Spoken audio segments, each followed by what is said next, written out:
Ladies and gentlemen, welcome to your weekly gaming news roundup, and this week we got ourselves a whole host of new problems and things to discuss, so let's dive right into it. Starting off is of course the thing that you might have already heard about, which is the disaster that is Anthem. It is now completely destroying consoles and systems alike, so yeah, don't buy the game. It's literally unbelievable how this game is so buggy and so bad that it's now literally destroying consoles. There's been multiple reports of people's systems literally just doing a full-on crash, and people are just now asking for refunds as well.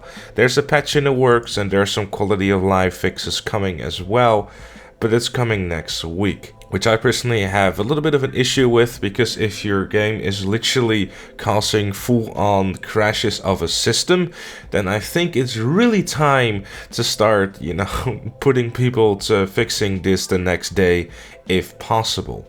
Maybe it's a complicated issue and it wasn't possible, but I do find it very worrying that this still exists in 2019. I'm really curious to see how Anthem is gonna end up, because so far it's been nothing but troubles, especially when there is now a bug in the game as well, which makes the starting weapon that you start with the most powerful weapon that you can possibly have. Anthem itself is already very heavily focused on using abilities over guns, but having something like this and then still getting guns in the game, like even the masterwork, which is like endgame content, is apparently weaker than your starting gun due to this bug. They really have a lot of work to do with Anthem. In more positive news, Days Gone has gone gold, and the first previews of the game have been rolling out as well, and having read some headlines here and there, it seems that the game is shaping up to be quite promising indeed. Personally, I don't really tend to watch previews and all that stuff in order to avoid spoilers, but I have pre-ordered the game. I'm looking forward to checking it out myself,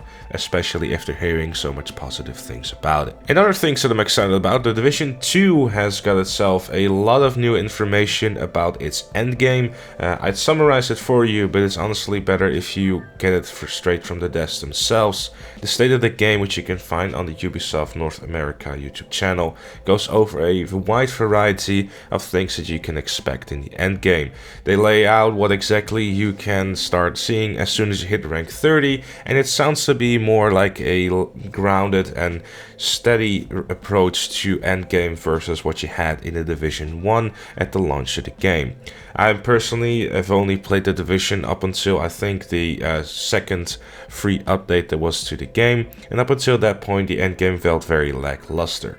So hopefully with the Division 2 they've learned from that, and especially with all the DLCs and patches that they have done to the original Division, and really nailed down the endgame of the Division 2. And alongside of that, the Division 2 also got itself a brand new launch trailer, and as well as the announcement that Ubisoft will not be allowing digital third-party stores to sell the Division 2 after the release. So that means that you're only going to be seeing the Division 2 on PC to be purchased on Uplay and the Epic Store only.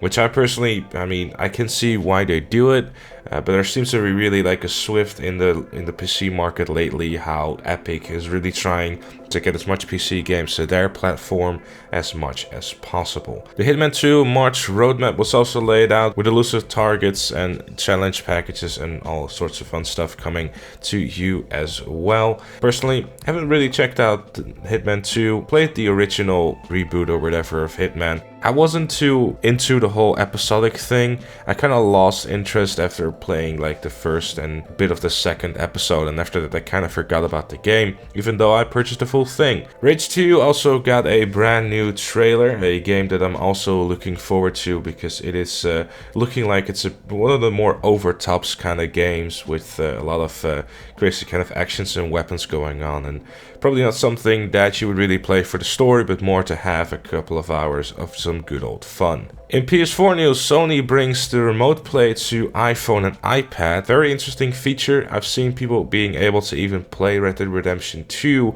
and other games on there too. How much the latency and the input lag is going to be, I don't really know.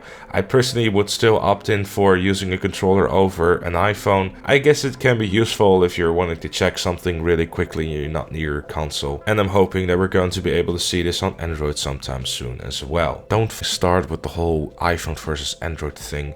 We all know that the Windows Phone is the best. Battlefield 5's Battle Royale mode Firestorm had its in-game trailer leaked for it. It looks like it's going to be very much like Battlefield and probably like you expected it to be.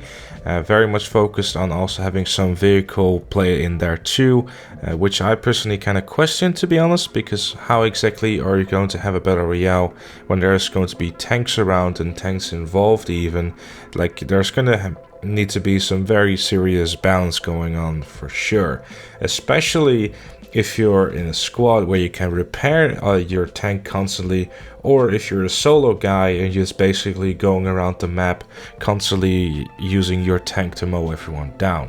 So I'm hoping that that's not going to be something that is heavily in there.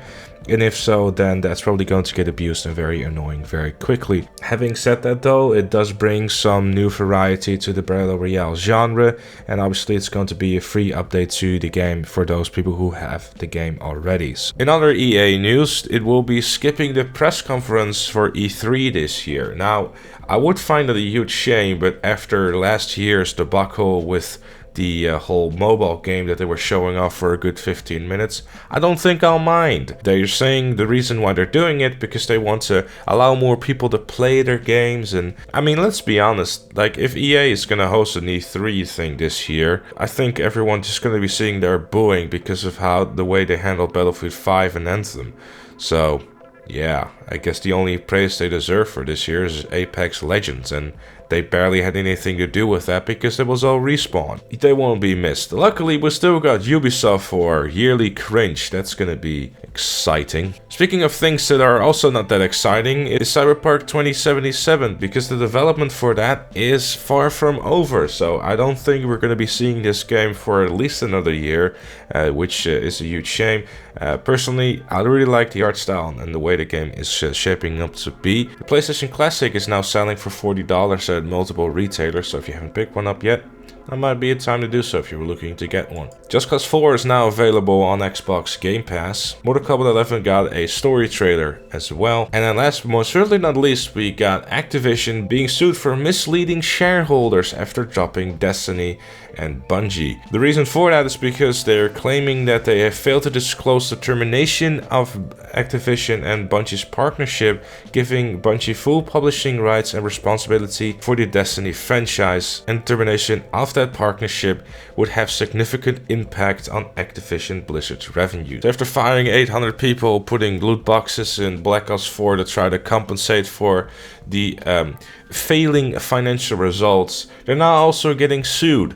So yeah, good going, Activision. You're doing a great job. You're firing people and you're being sued by your shareholders. They got a couple of billion, so I'm sure they'll be alright, right? You know, nothing like a few shareholders getting pissy because you're not making enough money. Anyway, with all that said and done, I want to take a quick moment to thank everyone for the feedback on the previous episode. I really do appreciate it. Thanks everyone for digging the idea and hopefully sticking around for it. I'm changing it up a little bit. I feel that trying to strive for 5 minutes will not really give any room for giving any thoughts and whatnot on the article. If you like this format more, let me know. If you prefer me to kind of, stick to what exactly is going on and not give too much opinions, then, obviously feel free to let me know that too. But with that said, and with that done, thank you also very much for watching. Leave a like if you enjoyed, subscribe for more, and I'll see you all later.